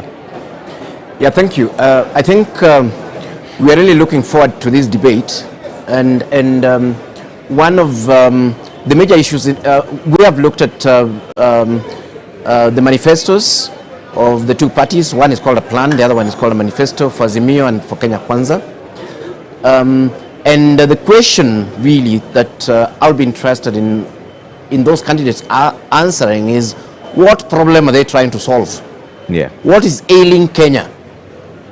I think both of those parties have totally ignored what is ailing Kenya, and they're not talking about it. Of course, yes, we're talking corruption. That is costing the country almost 700 billion. That is more than 1.5 times what we send to the counties. We are talking about a country on the verge of bankruptcy, paying 70% of our GDP, 1.3 trillion in debt. Is that debt sustainable? And are they giving us specifics? We are talking about a country where the price of unga fortunately was reduced, but of course, unfortunately, nobody can access it yet. And what Kenyans may not understand is that nearly half the country, 20 million people, are within that poverty bracket. People earning 200 shillings a day. That's the price of unga. There are 20 million Kenyans who cannot put food on the table. I need to hear from them what went wrong with Uhuru Kenyatta's economic policies and what they'll do differently. Of course, Wajakoya has told us they'll rear snakes. We need to hear from Azimio and Kenya Kwanza what they will actually do differently. Okay. I need specifics. I need people who will be talking about Kenyans. Who are these Kenyans? Where are they? How many are they? If you're going to create jobs, where? How many jobs? Yeah. How will that solve the job problem? We are talking about a country where you're looking at over 40 million, both poor and rich, who cannot actually be able to access basic health. Yeah. These are some of the issues that we'll be talking about. But one of the things that cannot run away from is corruption. We need to actually have clear plans on the table. Because honestly, corruption, in fact, if you're looking at our expenditure currently as a country, the biggest expenditure is debt. That's at 70%, 1.3 trillion. Yeah. The second one is civil servants pay at around 800, 900 billion. The third one is corruption at between 600 to 700 billion. The money we are giving the counties actually comes a distant fourth or fifth. So basically what we are saying is that, look here, as long as we'll continue being corrupt, as long as government has no clear, these future governments have no clear plan to nip corruption at the bud, then these guys should just pack and go home. We chop up the country and share the loot and maybe immigrate to other great places like Uganda. All right, Nerima, what are you looking forward to? For me, for this one, I'm going to be biased and look at what they are giving or what they're offering young people. Yeah. As much as it's going to heavily rely on opportunities, I think the questions I will be looking for answers to are specific to the Aga Khan University report of 2016, which people really like to quote. And I read that 50% believe it doesn't matter how one makes money, but we forget that another 50% care how you make money. How are you going to answer that? And when you read on, 47% admire those who make money. They don't care how. But remember, there's another 53% who care how you make money. How are you going to speak to those youth? And then there's 30% who believe that corruption is profitable. 70% do not believe that corruption is profitable. So what are some of the responses they're going to give to that 70%? Yeah. And then finally, the fact that 73% are afraid to stand up for what is right. Why is that number so high? It shouldn't be that high. That means only 27% of young people in this country believe in standing up for what is right. Yeah. How are they going to make the environment conducive for young people to support the fight against corruption? But I think as well, another thing that concerns me is not even just how we're going to have the resources or things like that. It's the participation of young people. Yeah. Because in 2016, that same report said that 90% of young people are interested in engaging in politics. Yeah. The data from IEBC clearly shows us that only 39% are interested in participating in this election. So, whoever wins in this election has to deal with a population of young people that have decided to clock out. Yeah. They don't believe in your leadership already, and they chose not to participate by even registering. How are you going to manage that population? And how are you going to offer solutions to a population that didn't even believe in lining up to vote for you? Yeah. And how are you going to do it in a very difficult economy? And so integrity will be key, because we'll have to manage the amount of resources that we have. Yeah. And youth will have to see where their taxes are going. Taxes are high. We are all paying them indirectly. And a number of youth in that 2016 report do not believe in paying their taxes. Guess what? That number has increased as well. So how would you convince the youth that their taxes is being used for the betterment of this country, and they are able to see the results of them paying those high taxes? Okay. Dr. Baraza, are you expecting anything different before I come to you, Asaska?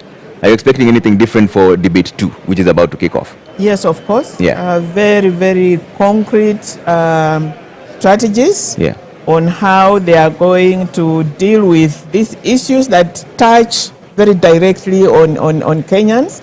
They are talking about socio-economic programs to alleviate the immediate problems of the majority of Kenyans. Yeah. The women, they are, I think Azimio Moja is talking about women and children, the vulnerable ones. Yeah. And I think I agree with Wanjiru. This 6,000 into the pocket, you know, I hope it's not just a promise. Kenyans are hurting, Kenyans are hungry. I think I need to understand that, how that money is going to be sourced and when, because Kenyans are waiting. Issue of devolution, I want to hear concrete steps towards strengthening of devolution. Women, of course, I want to hear about what it is they are going to do with women. Okay. And yeah. All right. Saska, you wanted to jump in? Yes. Trevor, I wanted to let you know that I feel very privileged sitting in this panel tonight because I'm a minority, I'm a woman, I'm Renile from Marsabit, and I like that Azimio manifesto have mentioned about peace and security, and I know as an individual, as a resident of one of the northern frontier counties, Article 238 of our constitution does guarantee peace and security for every Kenyan. And I feel like as a northerner, we've been left out. Particularly, most of you know about the conflict in Marsabit. People are being killed every single day. Unfortunately, it does not make it to news. And what I'm expecting today is to see what Ms. Karua and Mr. Gachagua have for the northern frontier counties. Okay. And one, on peace and security. Number two, on equal access to education and health. And more so security, because we know peace and security are the main drivers of our economic development. And that's why we are so behind. Yeah. I'm really keen, quite biased, if you may say so, but I want to see what they have for the northern frontier counties. Okay. Wanjiru, one of the things that we have to touch on before we cross over to the debate is the affirmative action. Yeah, the Kenya Kwanza manifesto talks about giving 50% of the positions to women. Same as Azimio also talks about empowering the women in their manifesto as well. But is this all about positions? And how come we've consistently failed on the 2/3 gender role? Right. I think the failure of the 2/3 gender is similar to, also has fallen to the, the lack of implementation of the promise. But there's also the issue of patriarchy, which means it is more difficult for women to access capital for their businesses. It is more difficult for women in politics. And so that is why the affirmative action comes in, to level the engagement ground. Yeah. And we'd like to see, of course, we've already seen today that 3 of the parties have already begun to implement the affirmative action principle by ensuring that the candidate for DP is a woman. Yeah. And so we need to look at their proposals, but also the actions of the party as they go on, because we don't want any more false, empty promises, so to speak. And of course, when women get in there, they need to ensure they push for that gender principle. And then on the issue, the expectations, really building upon what the panelists have said, at the minimum, we are part of the Okoa Uchumi campaign, which has been looking at the issue of public debt that has been driven by budgeted corruption. So at the minimum, we are looking at what are the concrete strategies for economic recovery, what are the concrete strategies for economic transformation, so that we can create jobs and so that we can have a balanced budget and we can generate enough money to implement the projects that we need and a good life for all Kenyans. Yeah. That's the minimum. And I believe that the parties have crafted their proposals, so we'll be hearing that. I think the other thing that is maybe the game changer, as far as I'm concerned, as the Institute for Social Accountability, we've been investigating this issue of the culture. What has happened to our social accountability culture? Yeah. And it, at the center of this is we need to be very intentional about changing the way citizens engage with their public leaders, to move away from the dependency approach to move away from the patrimonial approach to one of empowered citizens exercising their agency, being patriotic, responsible citizens, but having voice and having the space to engage. So I'm very keen to hear what's the role of the citizens? What's the empowering role of the citizens? Linked to that, what are the strategies to transform the public sector? Because corruption doesn't just happen, outside of a framework. There are public servants who are recruited who approve these schemes across the way. Like I said, we've seen an amazing example just this last week when the dean of Kenyatta University refused to hand over land to the cabinet president. Because it was unprocedural, and that shows a lot of courage. So and then also maybe borrowing from Nerima, who looked at the study from a positive point of view. When we go back to the Kibaki regime, much as the Kibaki regime didn't do well in fighting corruption, they did have the prime minister's under the prime minister's office, the public sector transformation unit. And that unit is the one that transformed the way we get our IDs issued, our passports renewed. And in a space of just 3 months, we went from queuing and people having to bribe to being able to walk in and just get things done for you. That was done by Kenyans in real time. So the public sector can be reformed, and we want to hear more of those. Then lastly, historical issues. There are land issues that are still pressing. There's a Truth and Justice Reconciliation report. Those issues are still pending, and I believe a lot of the problems we have at present is the failure to address those issues. All right, a lot to be packed within 1.5 hours. But Dr. Baraza, you brought up the issue of women and the role they play. How come we've consistently not been able to implement the 2/3 gender rule? Patriarchy. I think she has nailed it. Patriarchy. Parliament has on several occasions failed to pass the bill on the legislative framework for realization of the not more than 2/3 gender rule. So there has been a lack of political will to push that agenda. But basically, it's patriarchy. Does the solution lie in appointments? Because the Kenya Kwanza manifesto says they'll give 50% of all appointive positions to women. Is that a solution? I think it would be, but it would be better if it is within a framework. Because it can be done today and the following time it is not there. That's why we need a legislative framework for it. But that would be a good beginning if they give women those numbers. But still, we'll need the legal framework to sustain it. Professor Menya, what are your thoughts? Is it just patriarchy? Is that where the problem lies? Is that why we've been unable to get the 2/3 gender rule? I think again it is it's a leadership issue still.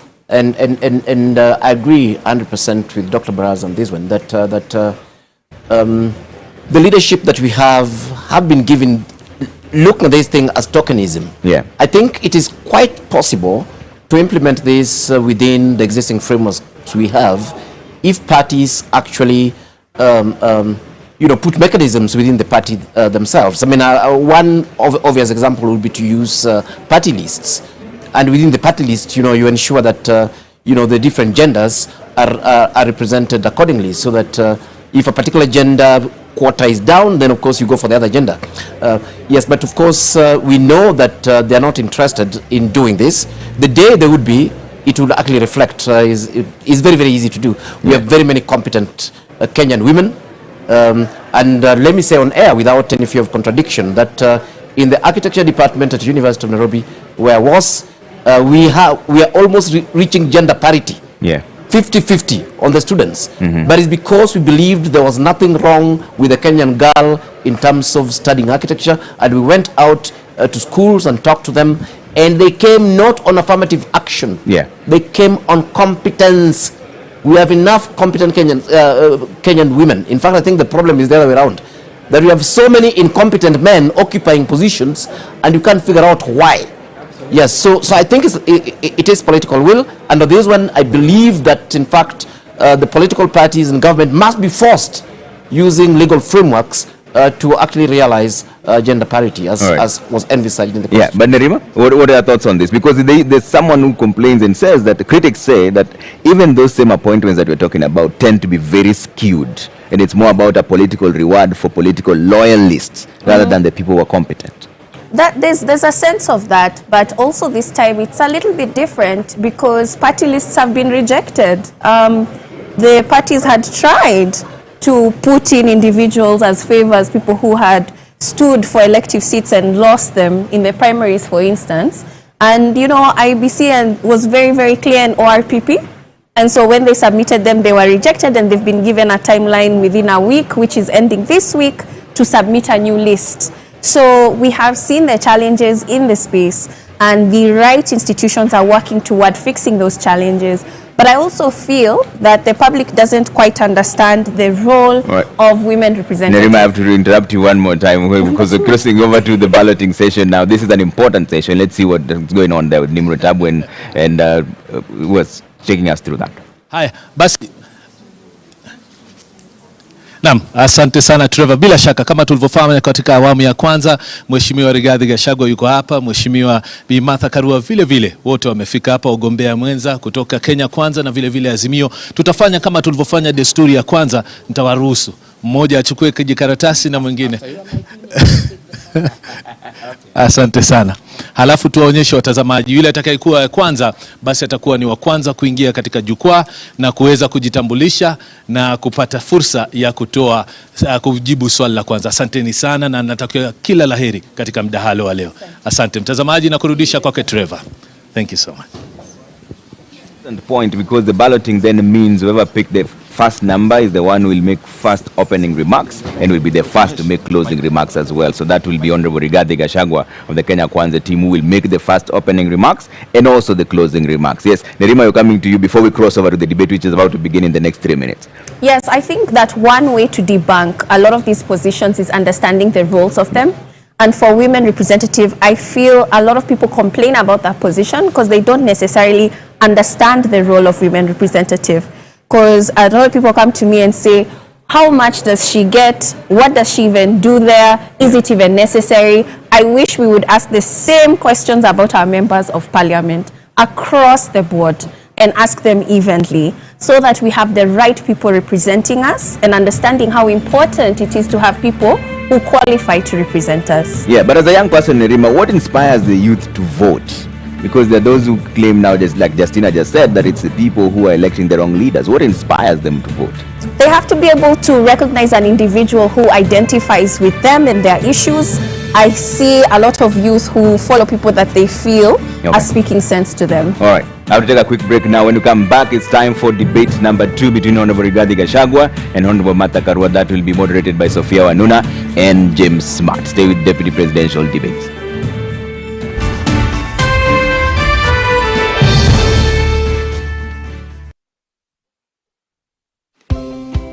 Karibu Kam. By offering market linkages, networking opportunities, and technical assistance, Kenya Association of Manufacturers assists its members to grow and scale up their businesses. Join us and let us work together to grow the manufacturing sector. Becoming a CAM member is as easy as 1, 2, 3.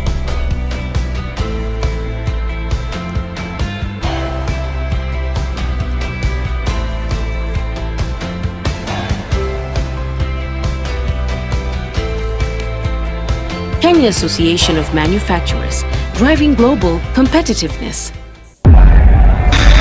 When we hate, demonize, and divide,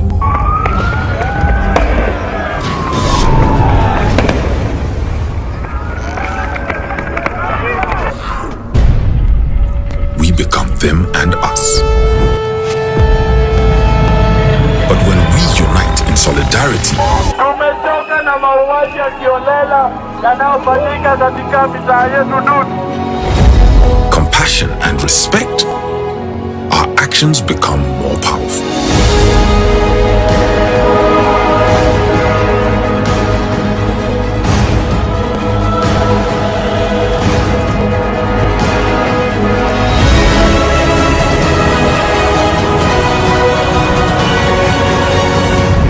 Together we can change the world.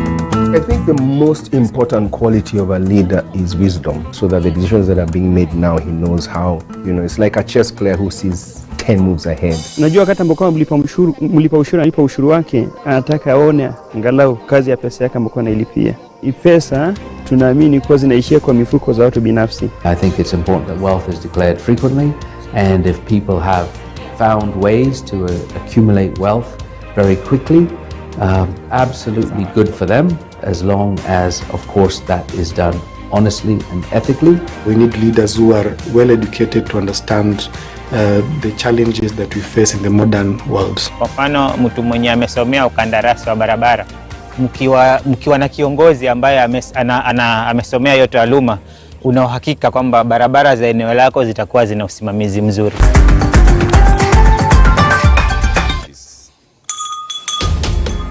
What is a secondary school in Kenya? It ranges from 106 high-cost national schools educating 3% of the learners, where you find ultra-modern libraries and laboratories, the most experienced principals and teachers, and the best teacher-student ratios. To 7,019, some barely established, understaffed, lacking basic facilities, sub-county schools, educating over 60% of learners.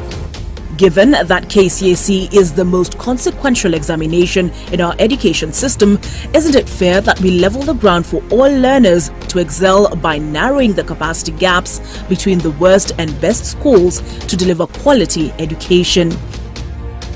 Usawa Agenda calls for a sub-county schools upgrading program and a change from the capitation model to enable small schools to grow. Without these, SDG 4 is a false promise to most Kenyan children. Check it. Let's talk about banking. Or let's talk about dreams and goals. Your dreams, your goals. If you're like Louise, you value doing biz with ease. Or maybe you're like Dan, a family man with a plan. At Diamond Trust Bank, it starts with one dream, one goal, one deposit, and one transaction. Pamoja, let's make it happen. So don't just bank with us, bank on us. Enroll at Catholic University of Eastern Africa for courses in nursing, law, business, economics, computer science, education, community health and development, actuarial science, international relations, counseling psychology, regional integration and theology. September intake ongoing at Langata and Eldoret campuses. Email admissions@quer.edu or visit quer.edu. Quer for innovative, marketable graduates.